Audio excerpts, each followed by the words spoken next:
রাজস্থান ভারতবর্ষের আয়তনের দিক থেকে সবচেয়ে বৃহৎ রাজ্য হলো রাজস্থান। আর এই রাজস্থানের প্রত্যেক আনাচে কানাচে রয়েছে আলাদা আলাদা রকমের ইতিহাস। আর সেই ইতিহাসের অনুসন্ধানে আজকে চলে এসেছি রাজস্থানের উদয়পুর। আর এই উদয়পুরে আমরা যে জায়গাগুলো ঘুরে দেখেছি তার ডিটেলস এখানে সমস্ত কিছু আমি বলে দেব। তো এখানে চলে এসেছিলাম সবথেকে আকর্ষণীয় জায়গা উদয়পুরের সিটি প্যালেস, আর ছিল কিছু লেক, পিছলা লেক, অসম্ভব সুন্দর গার্ডেন, সঙ্গে রয়েছিল আমাদের ফতেসাগর আর ওয়াক্স মিউজিয়াম। সমস্তটাই অপূর্ব। তোমরা পুরো ব্লগ দেখলে সেটা বুঝতে পারবে, অবশ্যই সঙ্গে থাকবে।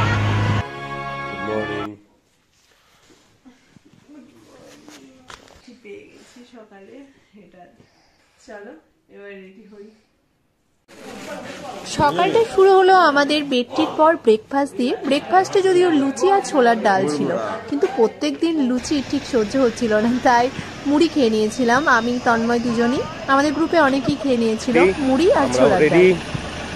এখন উঠবো সিঙ্গারা, এটা হচ্ছে ক্ষীরের সিঙ্গারা, ঠিক আছে। আমরা নামলাম এখন এটি লেকের কাছে। सामने गए देखिए लेकिन अच्छा महाराणा प्रताप स्मारक। सबसे पहला मॉन्यूमेंट जो अपन लोग घूमने के लिए आए, ये उदयपुर का फेमस झील है, इसका नाम है फतेसागर झील। झील का आउट का पूरा एरिया है 8 किलोमीटर का। ये लेक 8 किलोमीटर के एरिया में अपने इंडिया का जो मैप है भारत का नक्शा, उसके आकार में पूरा इस लेक को बनाया। तो उदयपुर सिटी का फेमस लेक कहलाता है फतेसागर लेक। लेक का गहराई है दादा टोटल 25 फुट, 25 फुट की डीप में है आगे से। यहाँ से जो अपन लोग बोट राइड करते हैं, यहाँ से इसका डीप है 16 फुट। लेक में आपको घूमने के लिए यहाँ पर 2 टाइप का बोट मिलता है। एक सामने खड़ा ऑरेंज वाला वो मोटर बोट है, जिसमें 40 लोग 30 लोग एक साथ बैठ सकते हैं, जिसका 90 रुपीज पर पर्सन होता है। स्लो चलता है 15-20 मिनट। এখানে সবাই লাইন দিয়েছে এখন টিকিট কাটার জন্য। এই যে 3 বছর নিচে শুধু ফ্রি, আর বাদ বাকি সবার কিন্তু এখানে টিকিট লাগবে। 1 2 3 4 आ जाएगा सबको मिलेगा। अरे महीने कह दीजिए 2 महीने का माथा पिछू 1000 भाड़ा, আর একটা করে 30 জন করে উঠতে পারে। সকাল সকাল আমরা প্রথমেই চলে এসেছি উদয়পুরের ফতেসাগর। আমাদের সঙ্গে গাইড ছিল, সেটা তো তোমরা দেখতেই পেয়েছো, গাইড ডিটেলস এখানে বলে দিয়েছেন। তারপর আমরা বোটিং করার জন্য এখানে উঠে পড়েছি বোটে, একসাথে 30 জন। খুব মজা হচ্ছিল, আর পুরো পরিবেশটাই ছিল অন্যরকম। ঐতিহাসিক জায়গা কিন্তু প্রাকৃতিক সৌন্দর্য ছিল ভরা।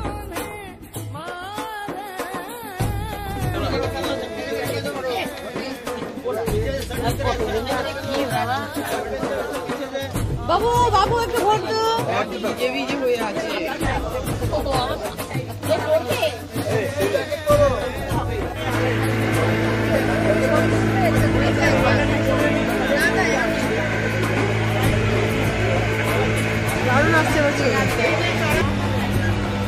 যখনই পাশ দিয়ে কোনো স্পিড বোট চলে যাচ্ছিল, সাধারণ ভাবে এটা যেন দুলে উঠছিল, ভীষণ ভালো লাগছিল। সেটা যতটা পেরেছি ক্যামেরায় দেখানোর চেষ্টা করেছি।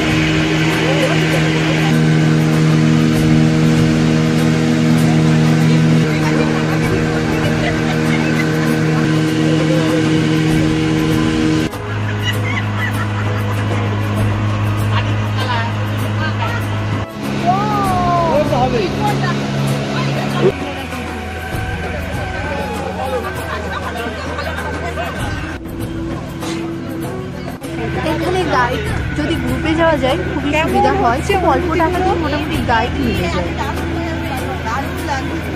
আচ্ছা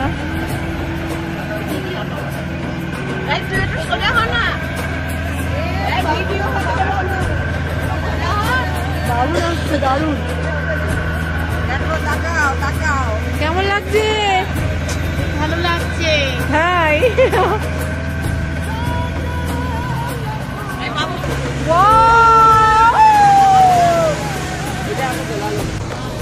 হালকা লাগবে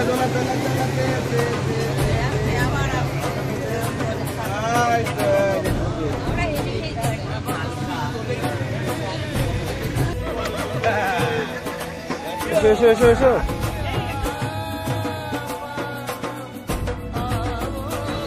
আমরা আমাদের পরবর্তী সাইট সিনের জন্য এখানে চলে এসেছি। এখানে একটা গার্ডেন আছে, 20 টাকা করে টিকিট কাটা হবে। আমরা তারপর ভিতরে ঢুকবো। हो गया अपना पूरा अरे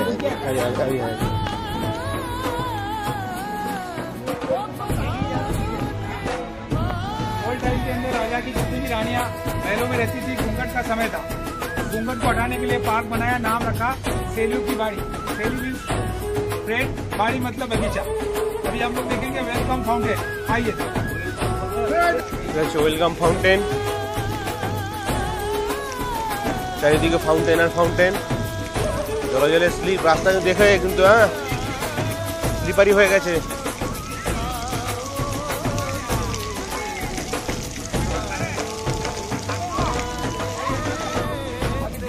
रानी आगे चलता, राजा पीछे।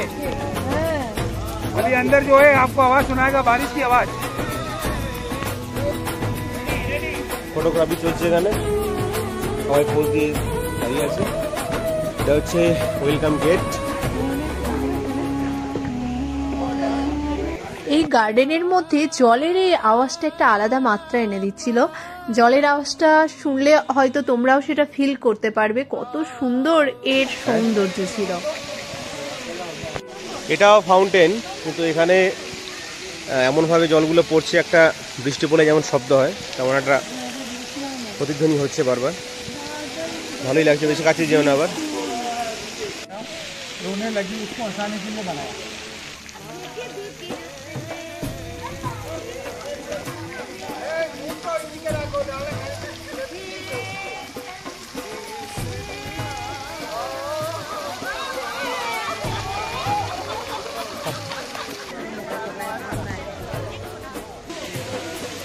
ये मैंगो का ट्री है, आम।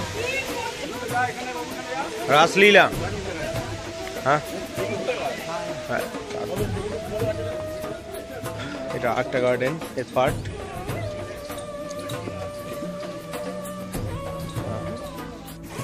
উদয়পুরে দেখার জায়গা অনেক, কিন্তু যেগুলো সিলেকশন করতে হয় তার মধ্যে আমি তো সবাইকে সাজেশন করব, যারা এই পরবর্তী ক্ষেত্রে উদয়পুর আসবে অবশ্যই এই গার্ডেনটাকে যোগ করে নিও, কারণ গার্ডেনটা অসম্ভব সুন্দর লাগবে যারা খুব প্রকৃতিপ্রেমী তাদের জন্য বিশেষ করে।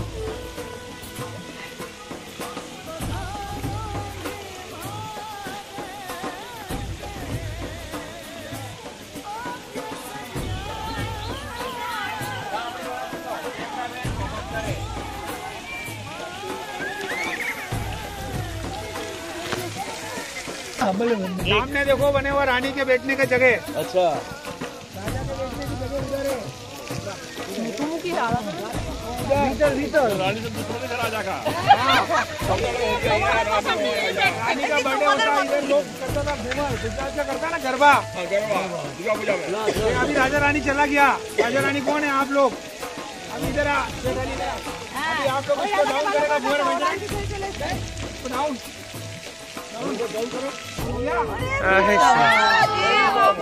ताली मारेगा जोर से।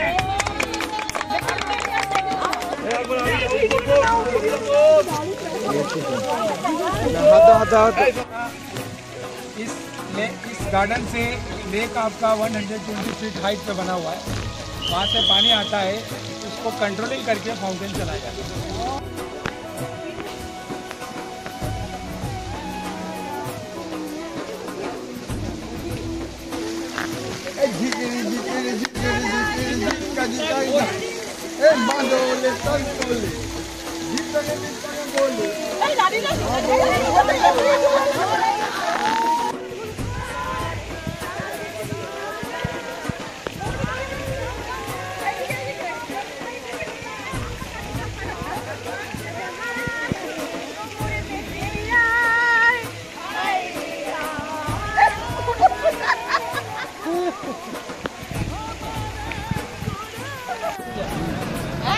अपना खाना पीना शुरू कर। पहले के राजा, अभी के राजा पहले वाइफ को देख के उसके बाद खाना, क्योंकि भारत में रहना है तो वंदे मातरम कहना है, और घर में रहना है तो मैडम मैडम कहना है। এখানে এসে আমাদের বিখ্যাত কিছু জিনিস দেখানো হলো উদয়পুরে। অনেকে এখান থেকে কেনাকাটা করেছেন, যদিও আমরা কিছু কিনিনি এখান থেকে। ভেতরে এখন আমরা ঢুকছি, দেখি কি আছে।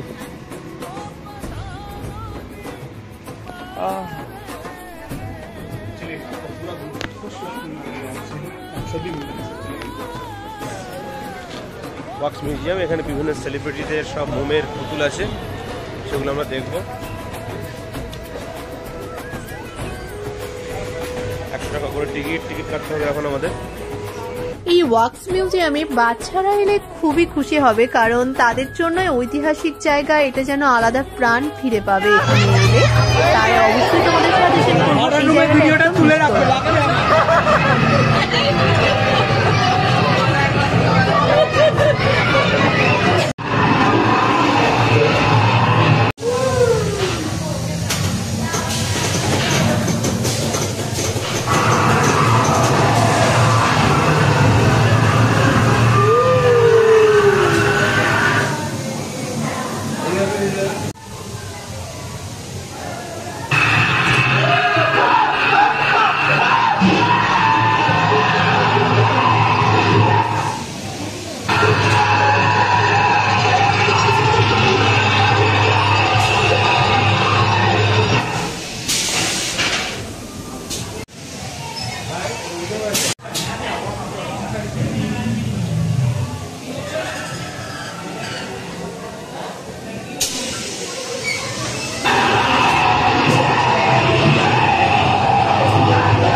আমরা এখন ভুলভুলাইয়ার ভেতরে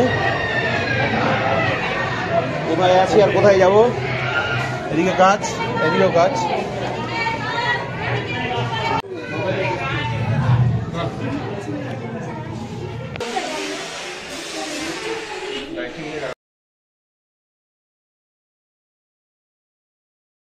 না, এবার তো আমাদের ভীষণ খিদে পেয়ে গিয়েছে। আমরা চলে এসেছি হোটেলে, আমাদের গাড়ি করেই হোটেল নিয়ে এসছে। হোটেলে চলে আসার পর আমাদের রান্নার রেডি এখানে।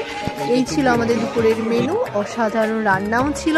আমরা চেটে ফুটে খেয়ে নিলাম।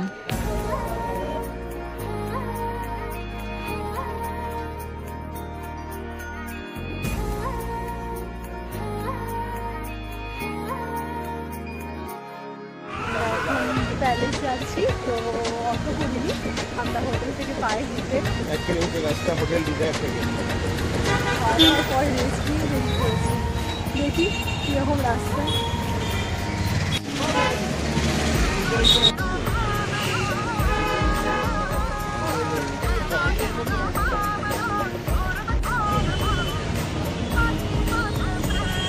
এটা একটা অন্যরকম লাগছে দেখতে, যে যার ইচ্ছে মতো চলে যাচ্ছে।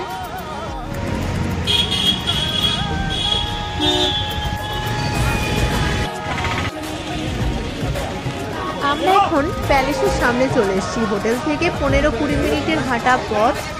আর এখানে এসে এবার আমরা টিকিট কাউন্টারের দিকে চলে যাচ্ছি।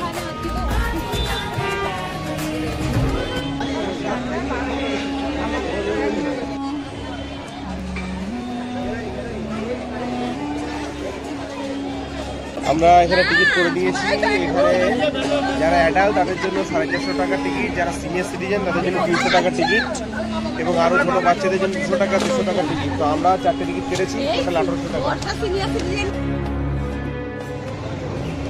উদয়পুরের সব থেকে আকর্ষণীয় জায়গা হলো এই সিটি প্যালেস।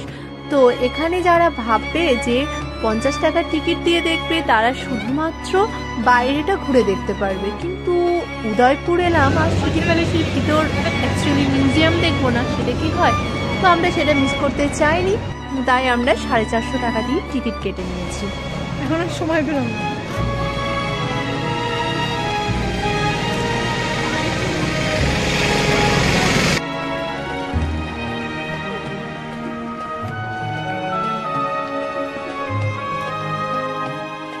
এই প্যালেসে অনেক সেলিব্রিটিদের বিবাহ সম্পন্ন হয়। এটা হচ্ছে পিছলা লেক, অসাধারণ সুন্দর। আর সূর্যাস্তের টাইমে তো এটা আরো সৌন্দর্য বেড়ে যায় এই জায়গার। এখানে অনেকেই আছে যারা বাইরে থেকে দেখছে, এর মধ্যে ট্রামে চেপে দেখছে। আর পিছলা লেকের সৌন্দর্য দেখতে হলে একটু তো দাঁড়িয়ে যেতেই হয়।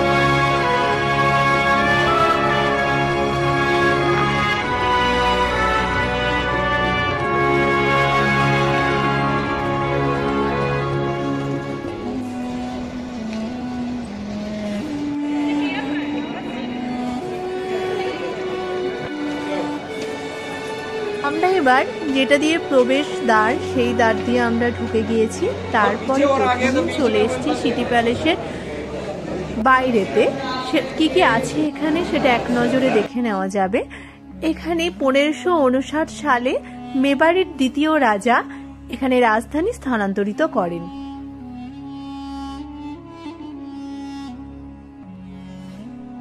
প্যালেসের ভিতর ক্যামেরা অ্যালাউ ছিল, কারণ ওর মধ্যেই চার্জ নেওয়াই ছিল।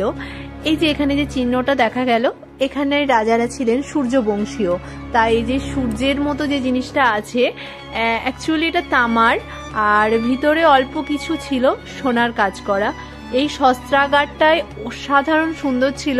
অনেকক্ষণ সময় লাগে গোটা প্যালেস ঘুরতে। মোটামুটি চোখে তো দেখেছি, আর যতটা পেরেছি ক্যামেরার মধ্যে তুলে ধরার চেষ্টা করেছি।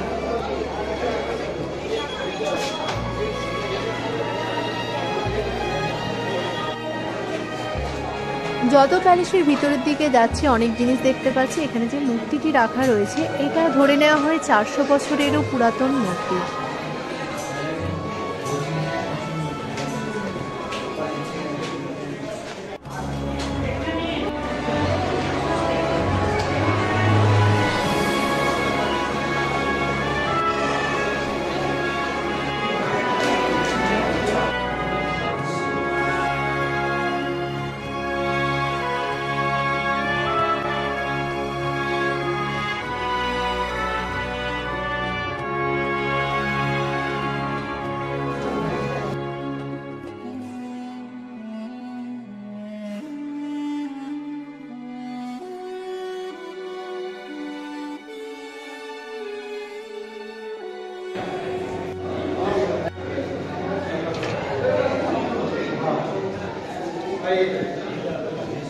शहर देखने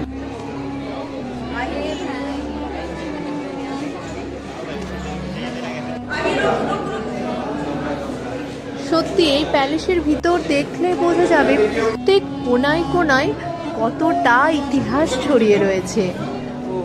আর এই ইতিহাসের স্বাদ নেব বলেই এত এত দূরত্ব অতিক্রম করে রাজস্থানে আসা আমাদের।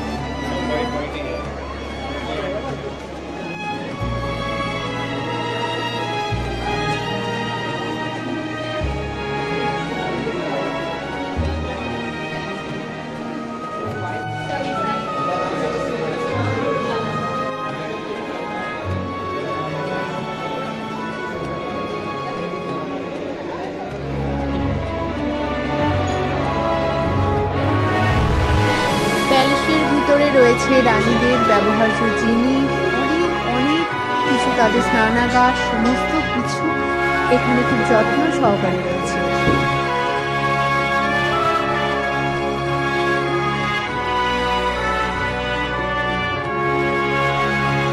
প্যালেস টোটালি ঘোরার পর অবশেষে চলে এসেছিলাম বাদ্যযন্ত্রের রুমটাতে। অসম্ভব সুন্দর এখানে, আর কত রকম ভ্যারাইটিস, না দেখলে সত্যি বিশ্বাস করা যাবে না।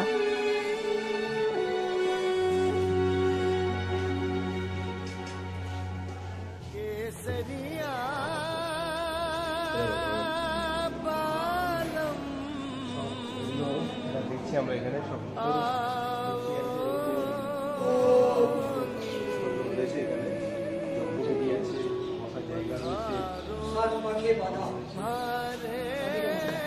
ও আচ্ছা আচ্ছা, হ্যাঁ ঠিকই তো, 7 ভাগে বাঁধা,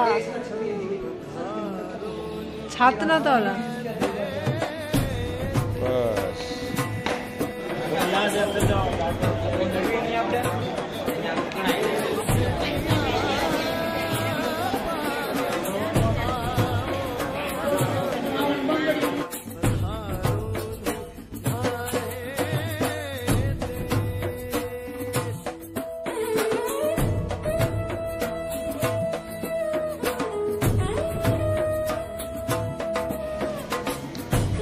সারাদিনের ক্লান্তির পরে রিফ্রেশ হয়ে নিচ্ছে শিউলি। কেমন লাগছে?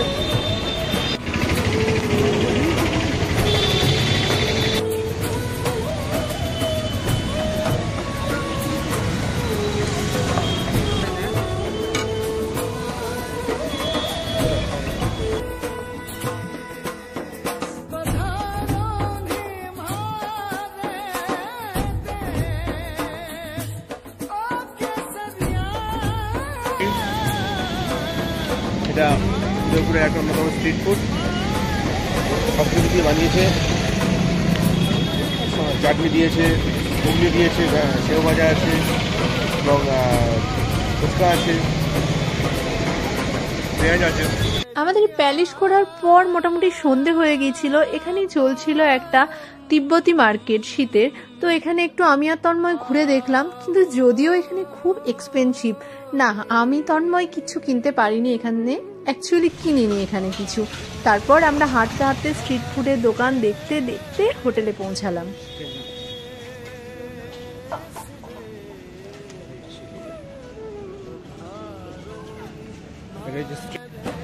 এটা সবথেকে বিখ্যাত একটা স্ট্রিট ফুডের কর্নার, যেখানে সমস্ত রকম স্ট্রিট ফুড রয়েছে মোটামুটি এখানকার, এবং ভিড় থাকে এখানে, লোকজন খাওয়া দাওয়া সন্ধ্যা থেকে এখানে ভিড় করে থাকে। দেখছো অনেক দোকান। আর আমাদের আজকের সন্ধ্যে স্ন্যাক্স ছিল চা আর সঙ্গে ছিল ফিশ ফিঙ্গার। তো খুব ভালো লাগলো, এটা খেতেও বেশ ভালো হয়েছিল। গ্রুপের সাথে এলে এটাই মজা, খাবারটা কিন্তু ঠিক টাইমে টাইমে মিলে যায়। তো রাতের ডিনারের সময় হয়ে গিয়েছিল। রাতের ডিনারে ছিল কি কি আইটেম তোমরা নিজেরাই দেখে নাও। আর রান্নার কালার দেখে মনে হচ্ছে কত সুন্দর হয়েছিল খেতে। যাই হোক, আমি ফ্রাইড রাইস খাইনি, আমি রুটি নিয়েছিলাম। রুটি, স্যালাড, আলু ভাজা, চিকেন, অনেক কিছুই খেয়েছিলাম। যাই হোক, তোমরা ভালো থেকো। ওকে, টাটা।